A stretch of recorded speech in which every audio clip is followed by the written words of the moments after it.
स्वागत है आपका। आज हम एक ऐसी खगोलीय और आध्यात्मिक घटना पर बात करने जा रहे हैं जिसके लिए जो हमारे पास स्रोत है वो बता रहे हैं कि ऐसा संयोग लगभग 300 साल बाद बन रहा है। हम बात कर रहे हैं 2026 की महाशिवरात्रि की जी। और ये दस्तावेज इसे सिर्फ एक त्योहार नहीं बल्कि ग्रहों का एक बहुत बड़ा खेल बता रहे हैं। बिल्कुल, ये सिर्फ पूजा पाठ की बात नहीं है। 15 फरवरी 2026 को कुंभ राशि में कुछ ऐसा होने वाला है जो ज्योतिष की दुनिया में कह सकते हैं हलचल मचा देगा।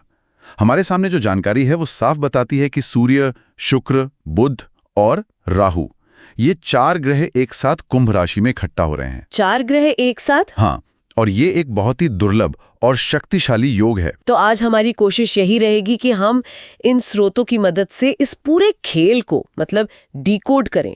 ये ग्रहों का जमावड़ा इतना खास क्यों है, इसका मतलब क्या है और सबसे जरूरी बात, आम इंसान की जिंदगी पर इसका क्या असर पड़ सकता है। बिल्कुल। तो चलिए इस ज्योतिषीय पहेली को सुलझाना शुरू करते हैं। सबसे पहले जो एक कंफ्यूजन हमेशा रहता है तारीख को लेकर, शिवरात्रि 15 फरवरी को है या 16 को? हाँ, ये सवाल तो हमेशा ही आता है। देखिए, स्रोतों के मुताबिक व्रत और पूजा के लिए जो सही तारीख है वो 15 फरवरी 2026 यानी रविवार ही है। रविवार? जी। इसकी वजह यह है कि चतुर्दशी तिथि जो शिवरात्रि के लिए जरूरी है वो 15 फरवरी को दोपहर करीब 3:50 पर शुरू हो रही है। और शिवरात्रि की पूजा का सबसे बड़ा महत्व तो रात का ही होता है ना? सही। और वो रात का खास समय कौन सा है जिसे शायद निशीत काल कहते हैं? हाँ, निशीत काल मतलब आधी रात का वो खास समय जो शिव पूजा के लिए सबसे पावरफुल माना जाता है।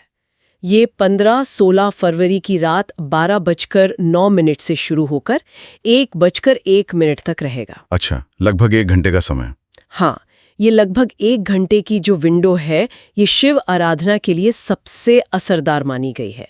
और जो व्रत का पारण है मतलब व्रत खोलने का समय वो 16 फरवरी की सुबह होगा। ठीक है, तो तारीख और समय की बात तो अब साफ हो गई। अब आते हैं उस महासंयोग पर जो इसे 300 साल में एक बार आने वाला मौका बना रहा है।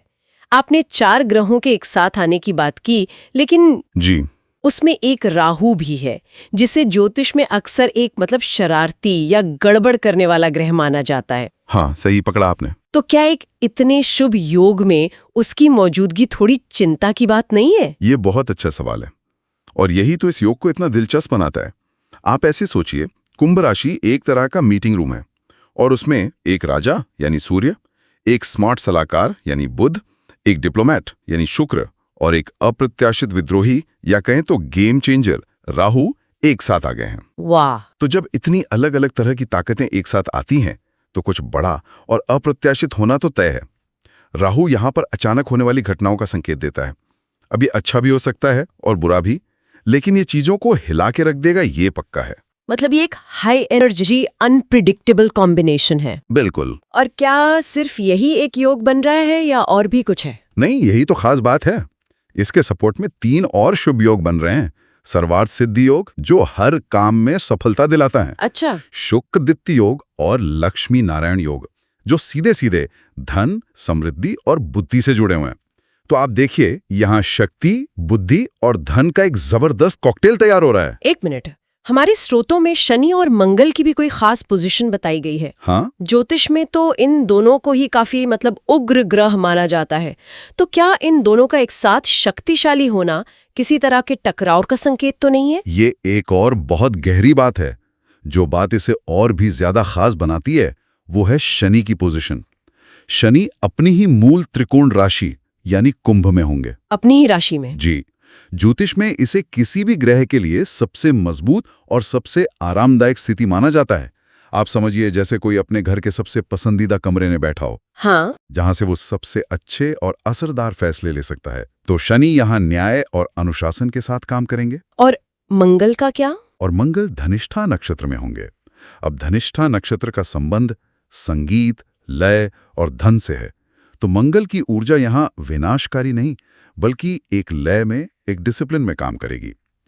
तो शनि का अनुशासन और मंगल की ऊर्जा, ये दोनों मिलकर लोगों को अपने लक्ष्य की तरफ बढ़ने में मदद करेंगे, टकराव पैदा करने की जगह। वाह!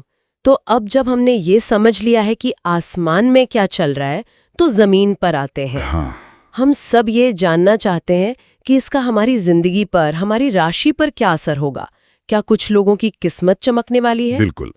इन सभी ग्रहों के असर से शिवरात्रि के ठीक अगले दिन यानी 16 फरवरी को चंद्रमा और मंगल मिलकर महालक्ष्मी राजयोग भी बना रहे हैं। महालक्ष्मी राजयोग? जी, ये तो नाम से ही साफ है कि ये धन और समृद्धि के लिए कितना बड़ा योग है। स्रोतों के अनुसार भगवान शिव और शनिदेव की खास कृपा कुछ राशियों पर जमकर बरसने वाली है। तो ये ग्रहों का महासंयोग कुछ राशियों के लिए तो जैसे लॉटरी लगने जैसा है। हाँ, कह सकते हैं। खासकर करियर और पैसे के मामले में किन राशियों पर सबसे ज्यादा असर पड़ेगा? देखिए, खास तौर पर जो वायु तत्व की राशियां हैं, जैसे मिथुन, तुला और खुद कुंभ, इनके लिए दिमागी और रचनात्मक कामों में बहुत फायदा होगा। नए आइडिया आएंगे, कम्युनिकेशन बेहतर होगा। कुंभ राशि वालों के लिए तो ये सोने पर सुहागा है, क्योंकि ये सारा खेल तो उन्हीं की राशि में हो रहा है। सही बात है। उन्हें अचानक धन लाभ, सीनियर्स का सपोर्ट और बुद्धि का पूरा साथ मिलने के संकेत हैं। और पृथ्वी तत्व की राशियां जैसे वृष और कन्या, जिनका फोकस प्रैक्टिकल चीजों पर होता है, उनके लिए भी बहुत अच्छा है। पृथ्वी तत्व की राशियां जैसे वृष, कन्या और मकर, इन्हें जमीन जायदाद, रुके हुए धन और निवेश से बड़ा लाभ मिल सकता है। अच्छा। मिसाल के तौर पर वृष राशि वालों के लिए आर्थिक स्थिति मजबूत होने और रुके हुए काम पूरे होने के जबरदस्त योग हैं। और मकर राशि, जिन पर शनि की 7.5 भी चल रही है, उन्हें इस मुश्किल दौर में भी बड़ी राहत और आर्थिक फायदा मिल सकता है। ये बहुत बड़ी बात है। ये तो काफी दिलचस्प है। मतलब 7.5 के बावजूद राहत मिल सकती है। जी बिल्कुल। और बाकी राशियों जैसे मेष, कर्क, सिंह या मीन के लिए संक्षेप में क्या संकेत है? मेष राशि वालों के लिए जॉब और करियर में जबरदस्त ग्रोथ के चांस हैं। शादी के भी योग बन सकते हैं। कर्क राशि वालों को परिवार और प्रॉपर्टी से जुड़ा कोई बड़ा सुख मिल सकता है। अच्छा। सिंह राशि वालों को करियर में बड़ा उछाल मिल सकता है। और मीन राशि वालों का कहीं फंसा हुआ पैसा वापस आ सकता है और मानसिक तनाव से भी छुटकारा मिलेगा। कुल मिलाकर ज्यादातर राशियों के लिए ये समय कुछ न कुछ अच्छा लेकर आ रहा है। ठीक है। तो अगर कोई इस शक्तिशाली ऊर्जा के साथ खुद को मतलब अलाइन करना चाहता है, तो स्रोतों में कुछ उपाय भी बताए गए हैं। मुझे याद है कि हर राशि के लिए अलग अलग तरह के अभिषेक की बात की गई है। हाँ, अभिषेक का मतलब है अपनी श्रद्धा और ऊर्जा को एक खास चीज के जरिए शिवलिंग को अर्पित करना। हर चीज की अपनी एक सिंबॉलिक एनर्जी होती है। अब देखिए, सारी 12 राशियों के बारे में बताना तो लंबा हो जाएगा, लेकिन मैं इसके पीछे का सिद्धांत बताता हूँ। हाँ, वो ज्यादा बेहतर रहेगा। जैसे वृष राशि वालों को दूध या दही से अभिषेक करने को कहा गया है, क्योंकि ये चीजें पोषण और समृद्धि से जुड़ी हैं। और जैसे मिथुन राशि के लिए गन्ने का रस बताया गया है। सही। गन्ने का रस मिठास और शुद्धता का प्रतीक है। माना जाता है कि ये बीमारियों और ग्रहों के बुरे असर को दूर करता है। इसी तरह अगर किसी को शनि से जुड़ी कोई परेशानी है, जैसे मकर या कुंभ राशि वाले, तो उन्हें गंगा जल में काले तिल मिलाकर अभिषेक करने की सलाह दी जाती है। अच्छा, काले तिल।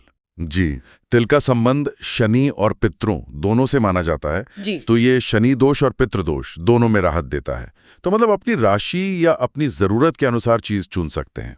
ये समझना ज्यादा आसान है, बजाय एक लंबी लिस्ट याद रखने के। बिल्कुल। लेकिन उन लोगों का क्या जिनकी शनि की 7.5 या ढैया चल रही है? आपने मकर का जिक्र किया, लेकिन कुंभ, मीन, मेष, सिंह और धनु राशि वाले भी तो इससे प्रभावित है। उनके लिए कोई खास उपाय है? जी, उनके लिए कुछ बहुत असरदार उपाय बताए गए हैं। देखिए, शनि न्याय के देवता हैं और वो कर्म का हिसाब करते हैं। 7.5 और ढैया उन्हीं कर्मों का फल देने का समय होता है। तो उपाय भी कर्म से ही जुड़े हैं। पहला उपाय है छाया दान। छाया दान, ये क्या होता है? ये एक प्रतीकात्मक उपाय है। आप एक कटोरी में सरसों का तेल लेकर उसमें अपना चेहरा देखते हैं। मान्यता यह है कि वो तेल आपके नकारात्मक प्रभावों और कष्टों को सोख लेता है। फिर जब आप वो तेल दान करते हैं, तो आप प्रतीकात्मक रूप से उन कष्टों को भी खुद से दूर कर देते हैं। ये तो काफी दिलचस्प है। मतलब इसका एक मनोवैज्ञानिक असर भी है। बहुत गहरा। और कोई उपाय? दूसरा है शिवलिंग पर काले तिल चढ़ाना, जैसा मैंने पहले बताया। तीसरा, अगर करियर में बहुत ज्यादा रुकावटें आ रही हैं, तो लोहे की कढ़ाई या तवा दान करने की सलाह दी गई है। लोहे की कढ़ाई? हाँ, लोहा शनि की धातु है और ये दान करियर की बाधाओं को दूर करने में मदद करता है, ऐसा माना जाता है। और इन सबके साथ ओम शम शनेश्वराय नमः मंत्र का जाप करना तो सबसे अच्छा है ही। ठीक है। उपायों के साथ साथ पूजा में कुछ गलतियों से बचने की भी सलाह दी गई है। कुछ डूज एंड डोंट्स है ना? हाँ, ये छोटी छोटी बातें हैं, लेकिन इनका ध्यान रखना बहुत जरूरी है। जैसे शिवलिंग पर कभी भी केतकी का फूल या तुलसी के पत्ते नहीं चढ़ाने चाहिए। इनके पीछे पौराणिक कथाएं हैं। अच्छा। दूसरा, पूजा के समय काले कपड़े पहनने से बचना चाहिए। काला रंग दान करना शुभ है, पहनना नहीं, क्योंकि ये ऊर्जा को सोखता है। और व्रत रखने वालों के लिए भी कुछ नियम है? जी, व्रत में अन्न नहीं खाना चाहिए, सिर्फ फलाहार यानी फल, दूध ऐसी चीजें ले सकते हैं। और एक बहुत जरूरी नियम परिक्रमा का है। शिवलिंग की कभी भी पूरी परिक्रमा नहीं की जाती। हाँ, ये मैंने भी सुना है। जहां से जल बहकर निकलता है, जिसे जलाधारी या सोमसूत्र कहते हैं, उसे लांघना नहीं चाहिए। ये ऊर्जा के प्रवाह का सम्मान करने जैसा है, इसलिए हमेशा आधी परिक्रमा करके वापस लौटाना चाहिए। तो आज की इस पूरी बातचीत का निचोड़ ये है कि 2026 की महाशिवरात्रि सिर्फ एक पारंपरिक त्योहार नहीं, बल्कि ज्योतिष के नजरिए से एक बहुत ही पावरफुल और दुर्लभ मौका है। बिल्कुल। हमने इसकी सही तारीख, पूजा का समय और ग्रहों के उस अद्भुत कॉकटेल को समझा जो इसे इतना खास बना रहा है। बिल्कुल। और अलग अलग राशियों पर इसके क्या असर हो सकते हैं से लेकर हम इस ऊर्जा का फायदा उठाने के लिए क्या कर सकते हैं, इन स्रोतों ने हमें एक पूरा रोड मैप दिया है। और आखिर में सबसे जरूरी संदेश वही है जो इन सभी उपायों के मूल में है। ओम नमः शिवाय, मतलब मैं शिव को नमन करता हूँ या करती हूँ। पूरी श्रद्धा और विश्वास के साथ किया गया कोई भी काम सबसे ज्यादा फल देता है। आज की चर्चा को खत्म करने से पहले सुनने वालों के लिए एक सवाल छोड़ जाते हैं। ये स्रोत हमें दिखाते हैं कि कैसे हजारों साल से खगोलीय घटनाओं को हमारे निजी जीवन और रिचुअल से जोड़ा गया है। जी। इस पर सोचिएगा जरूर कि इस तरह की प्राचीन परंपराओं और कॉस्मिक कैलेंडर का पालन करना किसी व्यक्ति को समय और उद्देश्य की उस भावना से कैसे जोड़ता है जो उसकी अपनी रोजमर्रा की जिंदगी से कहीं ज्यादा बड़ी और गहरी है।